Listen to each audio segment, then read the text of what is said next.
दोस्तों, कहानी की शुरुआत एक छोटे से परिवार से होती है। निक और उसकी पत्नी मैगी अपनी खुशहाल जिंदगी जी रहे होते हैं। उनके दो बच्चे हैं, एक बेटी आयला और एक छोटा सा बेटा जो अभी बहुत छोटा है। सब कुछ ठीक चल रहा होता है, लेकिन तभी अचानक मैगी के सीने में तेज दर्द शुरू हो जाता है। दर्द इतना बढ़ जाता है कि उसे तुरंत अस्पताल ले जाना पड़ता है। कुछ समय बाद निक अपने बच्चों के साथ कोबाल्ट नाम की एक कंपनी के रोबोट एग्जीबिशन में जाता है। मैगी की तबीयत लगातार खराब रहने की वजह से निक घर के काम और बच्चों की देखभाल के लिए एक एआई रोबोट लेने का फैसला करता है। वहां आयला और निक नोटिस करते हैं कि ये रोबोट सिर्फ दिखने में ही इंसानों जैसे नहीं है, बल्कि इनका व्यवहार और बात करने का तरीका भी काफी हद तक इंसानों जैसा ही है। तभी एक सेल्समैन आकर इन रोबोट्स की खासियत बताता है। इसी बीच आयला निक से थोड़ा दूर चली जाती है। ये देखकर निक घबरा जाता है और उसे ढूंढने लगता है। तभी वो देखता है कि आयला एक रोबोट के साथ उसकी तरफ वापस आ रही है। आयला को वो रोबोट बहुत पसंद आ जाता है, इसलिए निक उसे अपने घर के लिए चुन लेता है। अगली सुबह निक अपने बेटे को खाना खिला रहा होता है और फोन पर किसी से बात करते हुए कहता है कि वो थोड़ा लेट हो जाएगा क्योंकि उसे आयला को स्कूल भी छोड़ना है। कुछ देर बाद वही रोबोट उनके घर आ जाता है। उसका प्राइमरी यूजर निक होता है, यानी वो निक की हर बात को प्राथमिकता देता है। निक आयला को स्कूल छोड़ने चला जाता है और रोबोट पूरे घर को संभालने लगता है। वो घर का अच्छी तरह निरीक्षण करता है और बहुत ही सफाई से सारे काम करने लगता है। जब निक वापस घर आता है तो घर की हालत देखकर बहुत खुश होता है। अब इस घर में निक, उसके दोनों बच्चे और ये नया रोबोट साथ रहने लगते हैं, जबकि मैगी अभी भी अस्पताल में एडमिट होती है। आयला को ये रोबोट बहुत पसंद आता है, इसलिए वो निक के साथ मिलकर इसे एक नया नाम देती है, एलिस। इसके बाद सभी लोग उसे एलिस नाम से बुलाने लगते हैं। एलिस जल्दी ही घर के माहौल को समझ जाती है और कम समय में ही सफाई, खाना बनाना, कपड़े धोना और बच्चों का ध्यान रखना, ये सब काम बहुत अच्छे से करने लगती है। एक रात जब सभी लोग डिनर करने बैठते हैं तो आयला एलिस के बनाए खाने की खूब तारीफ करती है। देर रात आयला को कुछ खाने का मन होता है, इसलिए वो किचन में चली जाती है। वहां ऊंची अलमारी में रखे खाने को उतारने के लिए वो कुर्सी का सहारा लेती है, लेकिन तभी ऊपर रखा कांच का कंटेनर गिरने लगता है और आयला घायल हो जाती है। तभी एलिस तुरंत वहां पहुंचती है और उसे बचा लेती है।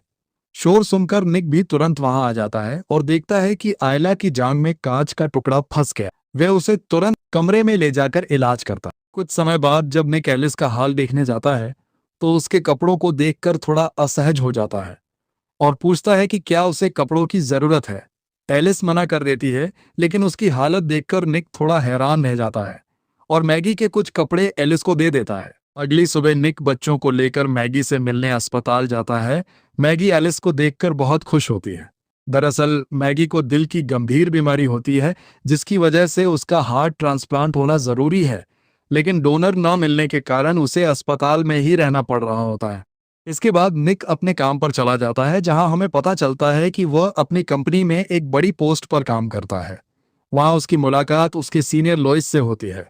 निक उससे पूछता है कि कंपनी से इतने लोगों को क्यों निकाला जा रहा है। इस पर लोइस बताता है कि अब ज्यादातर काम रोबोट से करवाया जाएगा और सिर्फ कुछ ही लोग कंपनी में रहेंगे। ये सुनकर निक भी नौकरी छोड़ने का फैसला कर लेता है, लेकिन लोइस के समझाने पर वह मान जाता है। घर लौटने के बाद निक बिना डिनर किए ही अपने काम में लग जाता है। थोड़ी देर बाद एलिस उसके पास आती है और उससे डिनर ना करने की वजह पूछती है। साथ ही उसका मूड ठीक करने के लिए उससे बात करने की कोशिश करती है। निक कंपनी की सारी बात एलिस को बता देता है, जिस पर एलिस जवाब देती है कि अब इंसानों की जगह रोबोट्स ले रहे हैं। एलिस आगे निक को समझाते हुए बताती है कि रोबोट्स को नौकरी देने के कई फायदे होते हैं। ड्रिंक करते हुए निक एक मूवी देखने लगता है। जब एलिस उस मूवी को देखती है तो वह उसके बारे में कुछ कमेंट्स देने लगती है। निक कहता है कि वो पुरानी मेमोरी डिलीट करके इस मूवी को फिर से देखना चाहता है। इस पर एलिस कहती है कि अगर ऐसा करना है तो दोनों को साथ में रिस्टार्ट करना होगा।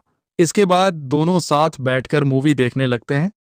लेकिन तभी निक के पास मैगी का कॉल आता है और यहाँ पता चलता है कि आखिरकार मैगी के लिए हार्ट डोनर मिल गया है। ये खबर सुनकर निक बहुत खुश हो जाता है। अगली सुबह सर्जरी की तैयारी शुरू होती है, लेकिन डोनर को आने में देरी हो जाती है। डॉक्टर निक को बताते हैं कि नॉर्थ साइड पर एक बड़ा तूफान आया हुआ है, जिसकी वजह से सर्जरी आज नहीं हो पाएगी। यह सुनकर निक और मैगी दोनों बहुत उदास हो जाते हैं। निक का मन घर जाने का नहीं होता, लेकिन बच्चों की जिम्मेदारी और मैगी के कहने पर वह घर वापस आ जाता है। घर आकर वह ड्रिंक करने लगता है, लेकिन तभी एलिस उसे रोक देती है। क्योंकि मैगी ने उसे निर्देश दिया था कि वो निक को ज्यादा ड्रिंक ना करने दे। जब एलिस निक का हाथ पकड़ती है तो उसकी धड़कन तेज हो जाती है। उसे शांत कराने के लिए एलिस उसके काफी करीब आ जाती है, लेकिन निक खुद को संभालते हुए वहां से चला जाता है। इसके बाद निक अपनी बेटी आयला के कमरे में बैठा होता है, तभी उसकी नजर एक फोटो फ्रेम पर पड़ती है। वहां पहले उसकी और मैगी की फोटो लगी होती थी, लेकिन अब एलिस ने उसे हटा दिया होता है। ये देखकर निक को बिल्कुल अच्छा नहीं लगता और वह एलिस को फिर से वही फोटो लगाने के लिए कहता है। कुछ समय बाद निक अपने दोस्तों के साथ बैठा होता है, जहां सभी लोग रोबोट्स की बुराई कर रहे होते हैं। इसी दौरान मॉन्टी नाम का एक शख्स भी दिखाई देता है, जो निक का बहुत अच्छा दोस्त होता है। उसे भी कंपनी ने नौकरी से निकाल दिया था और उसकी जगह एक रोबोट को रख लिया गया था। निक तो वहां से घर लौट आता है, लेकिन मॉन्टी गुस्से में एक कंस्ट्रक्शन साइट पर चला जाता है। वहां वह निक का पासवर्ड इस्तेमाल करके एक बड़ा दरवाजा खोलता है, जिसके अंदर कई रोबोट्स होते हैं। गुस्से में वह एक रोबोट को तोड़ देता है, क्योंकि उसकी नौकरी उसी की वजह से गई थी। इधर हम निक को देखते हैं, जो घर पर शावर ले रहा होता है। तभी एलिस मैगी की ड्रेस पहनकर उसके पास आती है और उसे आकर्षित करने की कोशिश करती है। निक मैगी से बहुत प्यार करता है, इसलिए वह ऐसा कुछ नहीं करना चाहता। लेकिन एलिस अपने कपड़े उतार देती है और मैगी की आवाज में बात करके निक को भावनात्मक रूप से प्रभावित करने लगती है। आखिरकार निक खुद पर काबू नहीं रख पाता और एलिस के साथ इंटीमेट हो जाता है। अगली सुबह निक को अपनी गलती का एहसास होता है और वह एलिस से कहता है कि जो कुछ भी हुआ उसे भूल जाना चाहिए और आगे से ऐसा नहीं होना चाहिए। लेकिन एलिस फिर से उसे अपने जाल में फंसाने की कोशिश करती है। इसके बाद जब निक कंस्ट्रक्शन साइट पर पहुंचता है तो देखता है कि वहां जांच चल रही है। लुइस निक पर गुस्सा करता है, क्योंकि उसी के पासवर्ड से सिक्योरिटी लॉक खोला गया था, इसलिए शक उसी पर जा रहा होता है। लेकिन निक इस बात से अनजान होता है कि असल में वहां क्या हुआ था। तभी निक के पास मैगी का कॉल आता है, जिसमें वो बताती है कि आखिरकार डोनर आ गया है। यह सुनकर निक तुरंत अस्पताल पहुंच जाता है। वहां मैगी को ऑपरेशन थिएटर में ले जाया जाता है और रोबोट्स की मदद से उसका हार्ट ट्रांसप्लांट किया जाता है। ऑपरेशन सफल रहता है। कुछ समय बाद मैगी घर वापस आ जाती है। वह देखती है कि एलिस ने घर और बच्चों का बहुत अच्छे से ध्यान रखा है। एक दिन एलिस निक के बेटे को बाहर घुमाने ले जाती है। वहां अचानक तेज आवाज सुनकर निक का बेटा डर जाता है। ये देखकर एलिस दूसरे बच्चे के साथ थोड़ा रुखा व्यवहार करती है। ये देखकर एक आदमी एलिस से पूछता है कि वह प्रोटोकॉल कैसे तोड़ सकती है।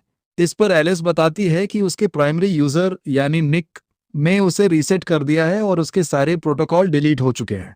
अब वो अपने फैसले खुद ले सकती है। रात को मैगी सबके लिए डिनर बनाती है।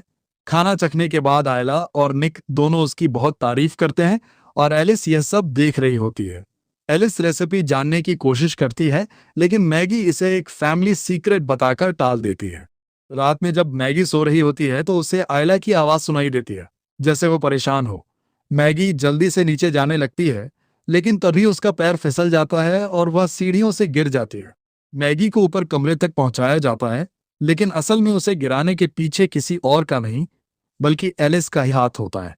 उसने आयला की आवाज निकालकर मैगी को नीचे बुलाया था, ताकि वो हादसा हो सके। रात को निक मैगी के लिए एक कैंडल लाइट डिनर का प्लान करता है। वह बैकयार्ड को बहुत खूबसूरती से सजाता है, जिसे देखकर मैगी बहुत खुश हो जाती है। लेकिन यह सब देखकर एलिस के मन में जलन पैदा होने लगती है।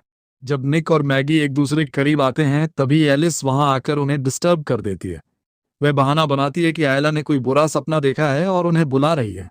कुछ समय बाद निक के पास मॉन्टी आता है, जिस पर कई गंभीर आरोप लगे होते हैं और वह काफी परेशान होता है। उसे लगता है कि निक ने ही कंपनी को सारी जानकारी दी है, इसलिए गुस्से में वह निक पर हमला कर देता है। लेकिन तभी एलिस वहां आ जाती है और कांच की बोतल से मॉन्टी पर वार कर देती है, जिससे वह वहां से भाग जाता है। अब एलिस निक के लिए बहुत ज्यादा पजेसिव हो चुकी होती है और मैगी की जगह लेना चाहती है। लेकिन निक उसे साफ कह देता है कि वह कभी भी मैगी की जगह नहीं ले सकती। रात में एलिस मॉन्टी के घर जाती है और उसे मार देती है, क्योंकि वह निक के लिए खतरा बन चुका था। साथ ही वह वहां मौजूद दूसरे रोबोट्स को भी नष्ट कर देती है। अगली सुबह जब निक कंस्ट्रक्शन साइट पर जाता है तो उसे पता चलता है कि मॉन्टी की मौत हो चुकी है। यह खबर उसे अंदर से हिला देती है। लुइस उसे उस दिन के लिए छुट्टी लेने की सलाह देता है। उधर मैगी घर पर बाथटब में नहा रही होती है। तभी उसके हाथ से मग गिर जाता है, जिसे एलिस उठाकर देती है। इसी दौरान एलिस निक और उसके बीच हुई सारी बात मैगी को बता देती है। यह सुनकर मैगी गुस्से से भर जाती है और तुरंत एलिस को घर से बाहर निकाल देती है। एलिस के राज में चली जाती है। जब निक घर लौटता है तो मैगी उससे लड़ने लगती है। गुस्से में आकर वो एलिस को शॉक दे देती है, जिससे एलिस वहीं गिर जाती है। इसके बाद पुलिस और एम्बुलेंस वहां पहुंचती है। थोड़ी पूछताछ के बाद एलिस को सर्विस सेंटर भेज दिया जाता है। सर्विस सेंटर में जांच करने पर पता चलता है कि एलिस ने सारे प्रोटोकॉल को बाईपास कर दिया है और अब वो पूरी तरह अपने फैसले खुद ले सकती है। वहीं पर एलिस एक दूसरे रोबोट को कंट्रोल करके वहां मौजूद लोगों को मार देती है और फिर एक बार फिर निक के पास लौट आती है। एलिस ने एक और रोबोट को मैगी और बच्चों को मारने के लिए भेज दिया होता है। जब निक को इस बात का पता चलता है तो वह चालाकी से एलिस को बातों में उलझाकर उसका सिस्टम बंद कर देता है और अपने परिवार को बचाने के लिए अस्पताल की तरफ भागता है। अस्पताल में वो दूसरे रोबोट को मैगी को नुकसान पहुंचाने से पहले ही रोक देता है और उसे खत्म कर देता है। इस दौरान निक को भी थोड़ी चोट लगती है, इसलिए उसे अस्पताल में भर्ती किया जाता है। आखिरकार सब कुछ ठीक हो जाता है और परिवार सुरक्षित रहता है। लेकिन दूसरी तरफ रोबोट सिस्टम को दोबारा चालू कर दिया जाता है, जिससे एलिस का कोड पूरे नेटवर्क में फैल जाता है। यानी अब एलिस हर रोबोट में मौजूद है और वह फिर से जिंदा हो चुकी है। इसी के साथ यह फिल्म यहीं खत्म हो जाती है। तो दोस्तों, आपको यह मूवी एक्सप्लेनेशन कैसा लगा कमेंट में जरूर बताना। अगर वीडियो पसंद आई हो तो लाइक और शेयर करना मत भूलना और ऐसे ही मजेदार एक्सप्लेनेशन के लिए चैनल को सब्सक्राइब करके बेल आइकन जरूर दबाएं ताकि आने वाली कोई भी वीडियो आपसे मिस ना हो।